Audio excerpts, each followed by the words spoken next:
What is up, everybody? My name is Mario5514, and in today's video, we're going to be touching bases on more of the Splatoon-related content. As you guys know, Splatoon 3's Grand Festival is coming up within, next week or within 2 weeks from now. And a lot of you are pumped, and you guys are already doing your early voting on which team you're going to be on. And the theme, which is...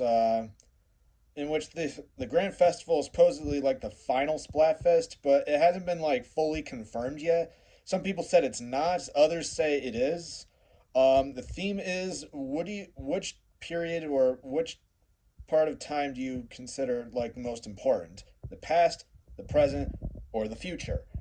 You guys have probably also made your votes in deciding which you want, and you guys also made your opinions on what you've seen within Splatoon 3 and what Splatoon 4 could look like. I recently made a video talking about the future of Splatoon 4. I will do another video talking about it for extra ideas that I did not get to put in because of the amount of time that I've had for the video. One thing's for sure, though, is that Splatoon 3 is the talk of the town as we speak. Because, from what we've seen, as well as from what we're seeing and from what we're hearing, it's like we're approaching the tail end of Splatoon 3, and as you also have heard, Nintendo is ending support for Splatoon 3 in the next few weeks, possibly by next month. Nintendo's gonna pull the plug on Splatoon 3. The servers will still be online, it's just there will no longer be any updates to the game itself. And you're probably asking, well, what about all the fun stuff? Well, will we still be able to play Splatoon 3 with all of the, like all the other stuff like we get in Splatoon 2? Yes, that will still be possible. And for Splatoon 1, the servers are offline. They've been offline since the month of April, but through Pretendo, it is possible. And not only that, the nostalgia still hits people the right way, and it still hits in a certain spot that's like, oh yeah. And can you not forget the past? Because Splatoon 1 was like the best of the best. It was one of the few games that saw success through the Wii U's failure. But in this video, we're not going to be talking about that. We will be talking about a little bit of it, but I feel like we're going to touch bases on everything else within Splatoon 3, as well as within the entire series that we've seen.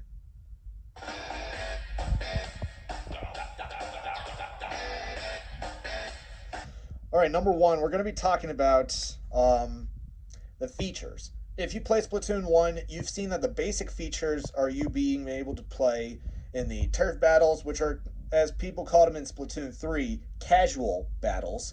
If you've hit level 10, you're able to participate in the ranked battles, which are more fierce and competitive. And if you get a B-, then you will be able to play in, as in what we've seen in Splatoon 2, league battles. I don't know if that's the thing with Splatoon 1, because I don't know how they're called in Splatoon 1. In Splatoon 2, which I've played the most of, is called League Battles. It's just in Splatoon 1, I've just called it Squid Squad. If you guys know what the League Battles for Splatoon 1 are, just comment below the video. Comment down below the video. Yeah, some of the features that were made in Splatoon 1 were passed down to the second installment, and some of the others were passed down to the third installment. But Nintendo added a new kind of way of playing ranked battles. There's the Anarchy series, which means it's like, I think you play, it's either like you win 3 and you win, or you lose 3, you're out. So it's basically like a series you could play. Or you could play the open ranked battles, which are basically like what we've seen in Splatoon 1 and 2. As well as there was also another addition added in called X Battles. It's supposedly like the X ranks like we've seen in Splatoon 2, but it's like you show yourself as well as your other teammates or your opposing team that you're able to go up against and be like the best of the best. If you guys have read the Splatoon manga, you've seen the X Blood, which was I only remember like 3 of the 4 members. There was Vintage, who was the team leader. There was Omega, she's Vintage's friend from school, and then there was Double Egg. Those are the only ones I remember in the manga. If we look at volume 10 and volume 11, um, so yeah, so I believe that there have been huge differences shown. If we look at Splatoon 1, there were only three ranked battle games: Splat Zones, Rainmaker, and Tower Control. But if we look in Splatoon 2, we have the same games like we did in the first installment, but they added Clan Blitz. And in Splatoon 3, we still have the same ranked battle games that we do, no change. Except the minor change in Clan Blitz is that instead of collecting 10 Blitz to get the football or the Super Clan, you only have to collect 8. I'm like, that's kind of bare minimum. I mean, you have to actually collect a lot of clams to get the super clam. But I mean, if that's how Nintendo wants it, I mean, that's how they want it. I'm not. I mean, that's the only complaint I have on it. Um. So yeah, there are those kind of changes that we would see. Um. Like moving along, nothing to see here. So yeah, pretty much.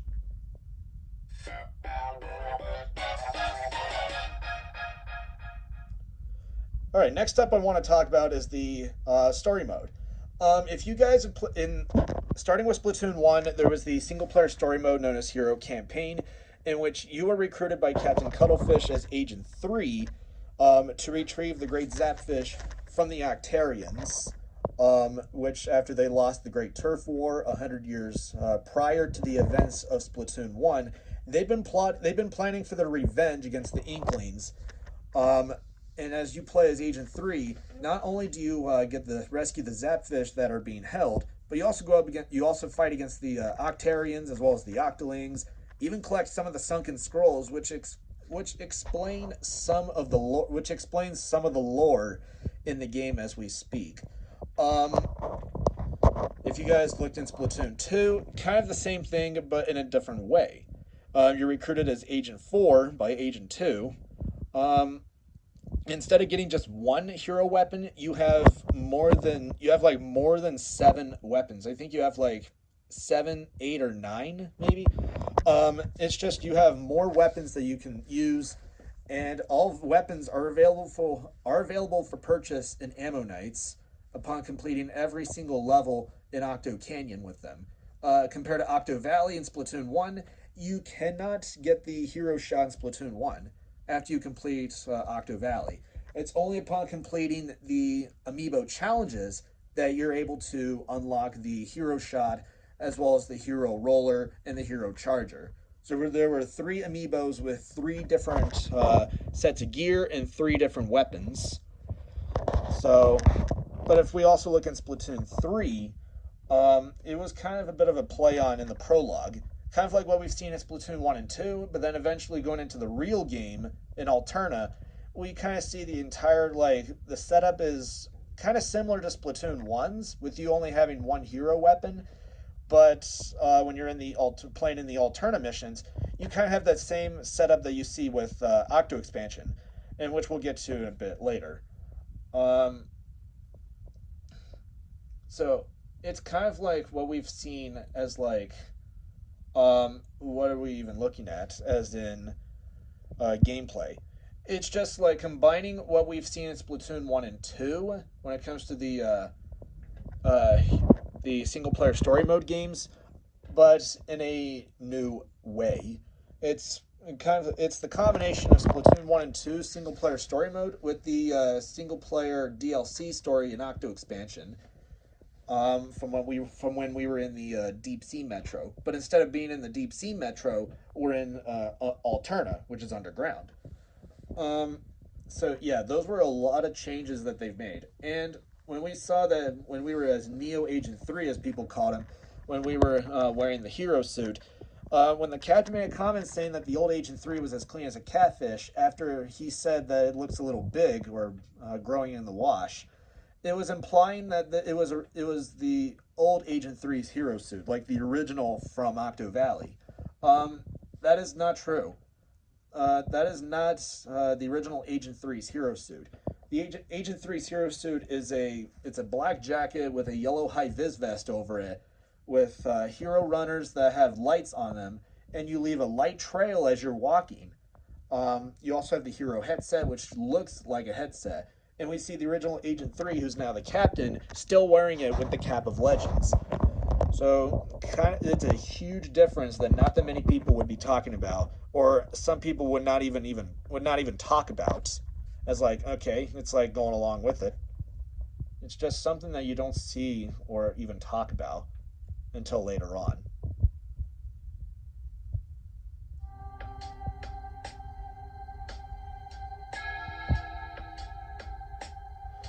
All right, another thing I want to touch bases on is the fact that let us talk about the local player option. If you played Splatoon 1, you have the Battle Dojo, in which there were only two people. It was you and another person. One would play on the gamepad, while the other one would have the Pro Controller looking up at the TV.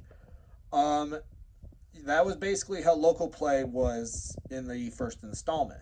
But in the second installment, when you're at the shoal, you're basically like, you can make your own private battle without going online, and you just do local play with other people nearby who are connected.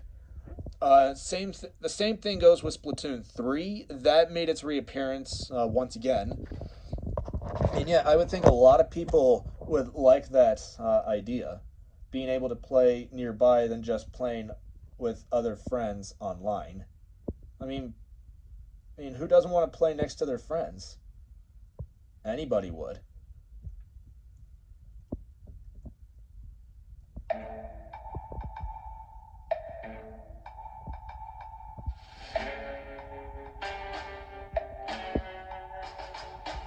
All right, another thing I want to touch bases on is, shall we talk about the Splatfests? If you guys have played Splatoon 1 and 2, you usually cast your ballot to which team you want to be on. Like, for Splatoon 1, we had themes like Naughty versus Nice. We've had, what was another theme I can think of? That's from Splatoon 1. Comment down below the video whichever themes were in Splatoon 1, because I only think of the ones from Splatoon 2. And what we see in Splatoon 2, we had themes like cake versus ice cream, future tech versus new life form. We also had squid versus octopus, which is kind of ironic because it's kind of the colors that we've seen when you're playing in the single player story mode, when you're in green and the octolings are in pink. It's also the main colors in Splatoon 2, green and pink, compared to the blue and orange from the first installment. Usually there were only two teams, but if you move into Splatoon 3, there were the tricolor Splatfests. Usually there were three teams, even though the one thing was that a lot of people were saying that the Splatfests in Splatoon 3 were rigged, saying that there were two teams that had two teams of two, and then there was one team that had a team of four. If you were on a team that had a team of two, you were basically screwed. If you were on a team of four, then you basically had a greater chance of winning the Splatfest. And according to a lot of people on YouTube, as well as to the Splatoon community, the only, like, if we look at the pop star singers or the members of like Deep Cut, the only person that has had the most wins was Shiver. And not only that, Fry had the short end of the stick. So meaning that Shiver had the most wins with Big Man behind her, and then Fry at the tail end. So you can tell that the Splatfests are going to be are pretty much trash. In Splatoon 1 and 2, it's exactly how Splatfest should be. But Nintendo abused the Splatfests so much, it basically just became like, why even bother? So you can see that downgrade with other people when it came to participating in the Splatfests.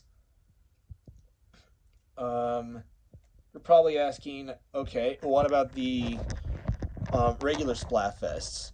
Well, Splatoon 1 and 2, Splatoon 1 was basically how a competition should be, and tournament-wise. Not exactly like the tournaments that were mentioned in the Splatoon manga, but in a sense that we have that we see how Splatfest should be. Splatoon 1 and 2 is exactly how they should look, but going into Splatoon 3, Nintendo abused them and just made it into like, oh, look, we have this tricolor theme that's like for Splatoon 3. And people were like, what? I mean, it's cool and all, but if you look at it deeper, I've seen better. So you got to look at it not just in short term, but you also have to look at it in the long term. Is it worth it in the very end? In my perspective, I don't think it's worth it in the very end. So yeah, Nintendo just wasted a lot of good potential on putting in more themes than just making like a new style of the Splatfests. So you can see that downward trend with some of the Splatfests. I mean, some people may be saying like it's going back up. Yeah, sure, because the Grand Festival, but the Splatfest in Splatoon 3 are nowhere compared to what we've seen in Splatoon 1 and 2. And not only that, Splatoon 1 had class. Splatoon 2 almost had the same thing in a different way. But then when Splatoon 3 came in, it was done in the most mediocre way possible. Yikes.